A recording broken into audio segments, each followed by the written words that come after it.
And here we are inside Sandy's Tree Dome puzzle. Alright, so let's do this. As Sandy runs around bucking Broncos, we belly slam on these tiles. That bucking Broncos thing. Bring it around town. Bucking Broncos? I'm just certain at some point we heard something else, like heard her saying something else. Alright, so with that, it's time for the treasure hunt inside Sandy's Tree Dome. So, this one's a little less simple than the Bikini Bomb one was, but it's very clear that it's on the other side of the tree, which isn't very helpful because we're on, yeah. Well, actually, no, it's right here. It's right here. Interesting, okay. Well, either way, it's interesting because this is not the second world of the game. Downtown Bikini Bomb is. Well, it's not the first world. I don't know. Either way, it's not the first one after Bikini Bottom. So, yeah, first time we have to backtrack is to Downtown Bikini Bottom. And we're not getting the Downtown Bikini Bottom treasure actually for quite a while, actually. But either way, let's get the treasure inside Sandy's Tree Dome. And it's false teeth. Lovely. Just want to take a nice lick on that. Ugh.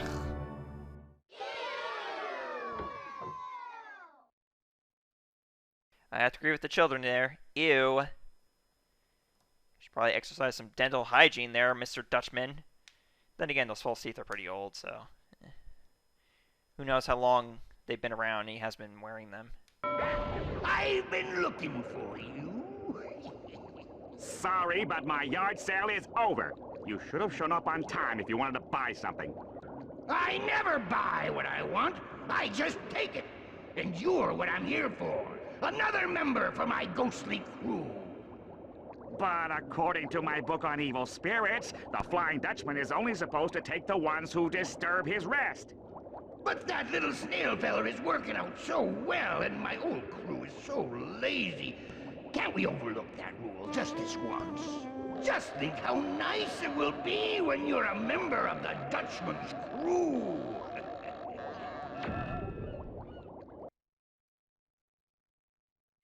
Oh no! Poor Score has been kidnapped! Whatever will we do? My best friend of all my friends has been kidnapped! Oh no! He's been squidnapped! No, he's been octonapped! I don't know. Either way, more importantly than that, obviously, you may have spied something in the background of that cutscene that we just saw. Well, let's go take a look. A closer look. So, what you saw in the background, hopefully, was the last jellyfish of Bikini Bomb. It finally appears after we get the treasure chest in Sandy's Tree Dome. And, conveniently, this jellyfish happens to be holding the Jellyfish Fields bus ticket. So now, along with having all the jellyfish of Bikini Bottom, we can now go to Jellyfish Fields, which is our next world that we'll be exploring. And also, this is what I was talking about earlier. This background here, like the sky, or, well, the ocean surface, whatever we're looking at here. The sky in this game happens to be lighter than it is, like a lighter gradient than it is in the GameCube version. That's what I was talking about earlier, how I like the lighting better in this game than I do the GameCube version. So, for many years to come, as long as my PS2 version doesn't suffer the loading glitch, I will continue to play the PS2 version over the GameCube version. And this is coming from a Nintendo fan, once again, by the way. Alright, so, let's head on over to Jellyfish Fields, our next world. Ah, there's nothing like a little playtime in Jellyfish Fields to make everything right again. So, this is Jellyfish Fields, where wild jellyfish roam just waiting to be captured. But seriously, this is actually, I believe, well, actually, I don't know about the largest world in the game, but it certainly feels like one of the larger worlds of the game. And also, it's a double rainbow. Actually, you know what? Let's go taste the rainbow. 'Cause I am starving. I should probably fry some Krabby Patties, actually, in between recordings here. So, actually, in one of the recent episodes, I said I was going to go over the different types of jellyfish. Well, this is actually my best opportunity to do so. So, pink jellyfish, as I mentioned earlier, they follow a set route. that is not interrupted no matter what you do. So basically, they will follow the same routes over and over again, repeatedly, and they will do so regardless of input or regardless of regardless of you being around, basically. Regardless of the player, I mean. Blue jellyfish, as they will be stationary until you approach them, and then they will swim away from you. Basically, they're kind of shy, basically. Green jellyfish are also stationary until you approach them, at which point they will hover vertically to get away from you. So in order to do so, you have to sneak up on them. Why they don't see you coming, I have no idea. I guess they're just shy like the blue jellyfish are. Now, gold and red jellyfish behave very similarly. They are stationary until you approach them, and then they will hover towards you. And that's my explanation on all different types of jellyfish. So, with that being said, this is Jellyfish Fields, where we have obviously the biggest collection of jellyfish. Jellyfish Fields has a total of 84 jellyfish, and also a total of 264 doubloons. This large collection of doubloons and jellyfish make it one of the longest levels to explore. But also, Jellyfish Fields has something else going on that's going to make you want to collect a lot more jellyfish. And actually, besides Sandy's Tree Dome, this is the other world of the entire game. This is the only other world in the entire game where you're not required. Well, there's no doubloon, or there's no task that will get you. What am I trying to say? There's no set number of jellyfish you can collect in this world that will get you a lair tile directly. I'll explain more on that as we get further into Jellyfish Fields. It'll be more clear. But you still technically get a lair tile for collecting a certain number of jellyfish, but just not in the same way as all the other worlds of the game, basically. So we're not just going to instantly get a lair tile for collecting a certain number of jellyfish, essentially, but you still really want to collect all the jellyfish in Jellyfish Fields for another reason. So anyways, now that we have gotten that out of the way, let's explore Jellyfish Fields more, shall we? With what time we have left in this episode, which is, well, essentially this half of the episode. But anyways. I guess one other thing I will mention is that I love the colored sprite, the colored effect you get, basically, for when you collect jellyfish, or colored particle effect, whatever it is.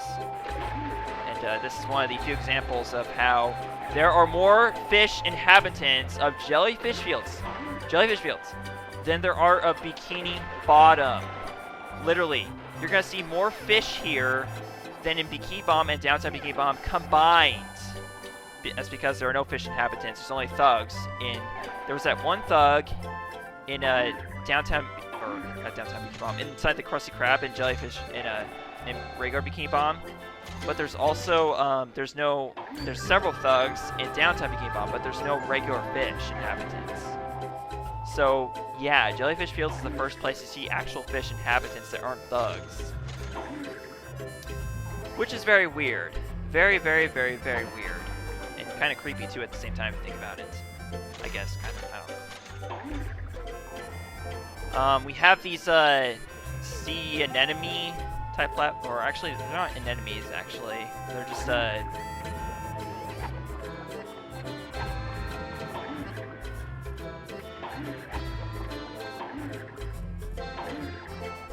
I don't know what they're called, actually, honestly, to be honest, but basically those will be important for accessing an area of Jellyfish Fields, one that took many years to discover, actually.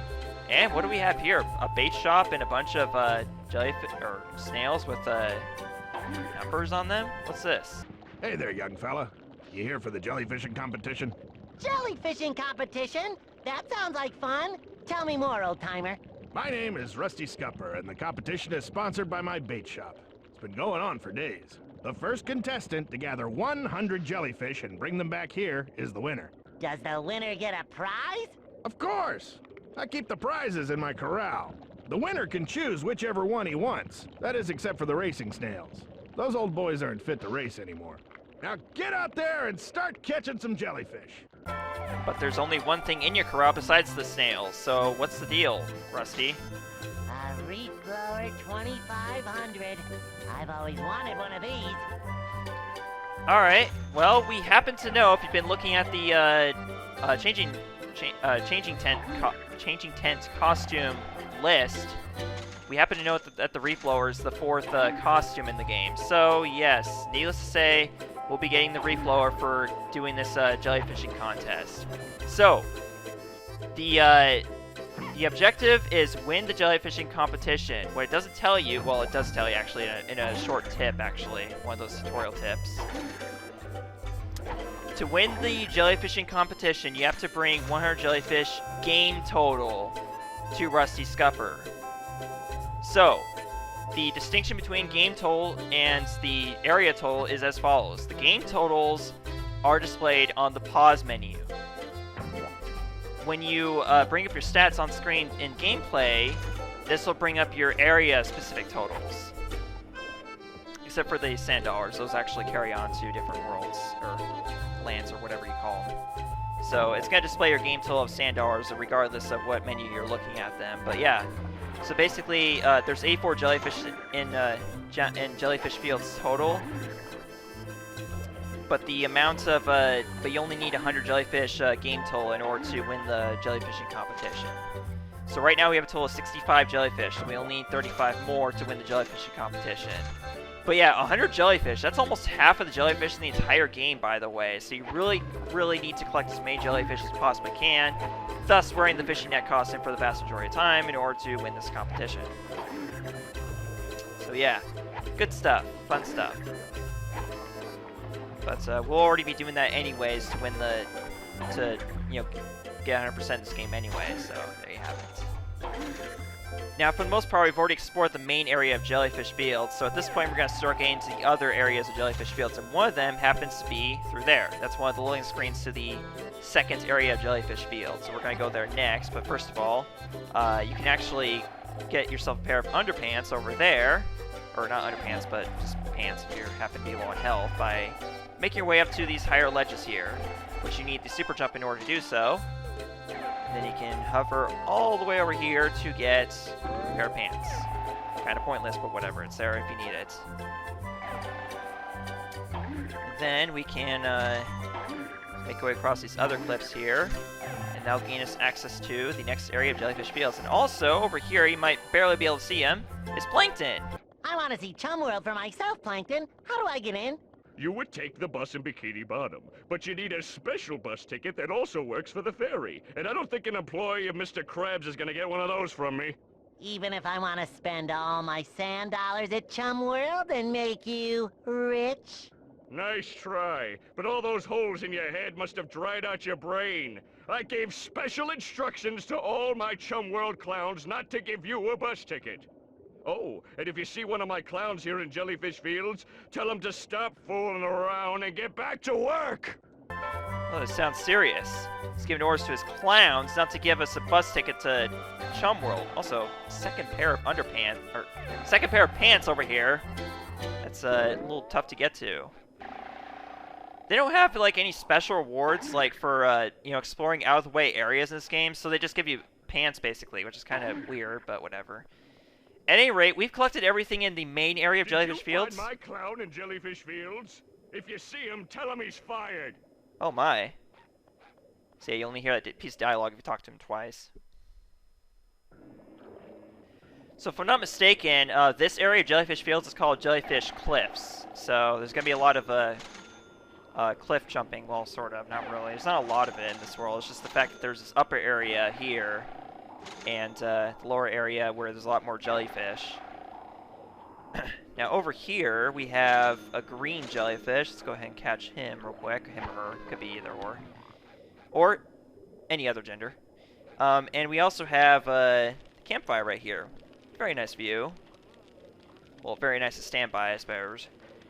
But the thing is, this campfire is actually a special kind of important area that's going to be more important here in a second. Also, I'd just like to point out, I know I said in the beginning of this Let's Play that I'd prefer to get the layer tiles in order, But obviously it's not going to be the case, because if I want to play this game the way I normally do, I might as well just go ahead and get them in whatever order I please, or whatever's more convenient. So, anyways, over here we have Patrick. Patrick, why aren't you jellyfishing with the rest of us? Are you okay? Oh, hi, SpongeBob. My tummy hurts. I think it was that funny square thing that I ate. I sure wish someone could get it out of my belly. Get out of my belly, square thingy! Oh.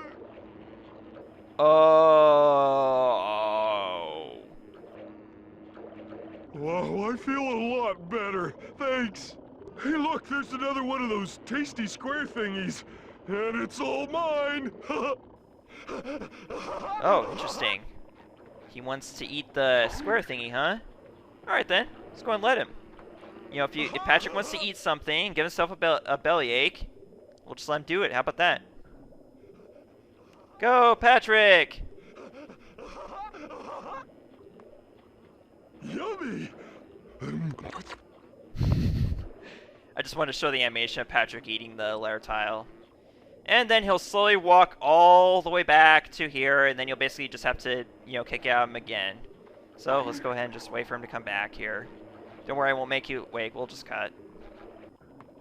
Get out of my belly, square thingy! Alright. It's time for the Heimlich maneuver. Here we go.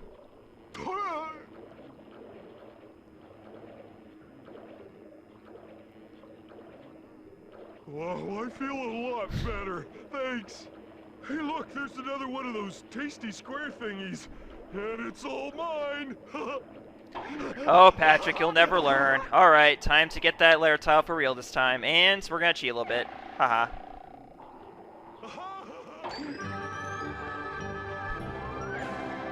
Alright, that's 2 O's. What do you think of that, Patrick? I beat ya. I beat ya. Not everything is supposed to go in your mouth, Patrick.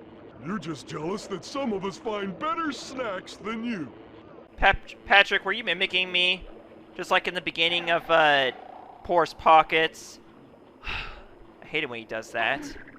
I also hate it when he puts on that smug face like he does in those later episodes, but whatever. So either way, with that out of the way, y'all, it's time to get things off here. So next time on Revenge of the Flying Dutchman PS2, we will collect more jellyfish and collect some doubloons, collect more Lego tiles, and just what we do usually do in a collectathon like this. See you guys, and thank you so much for watching.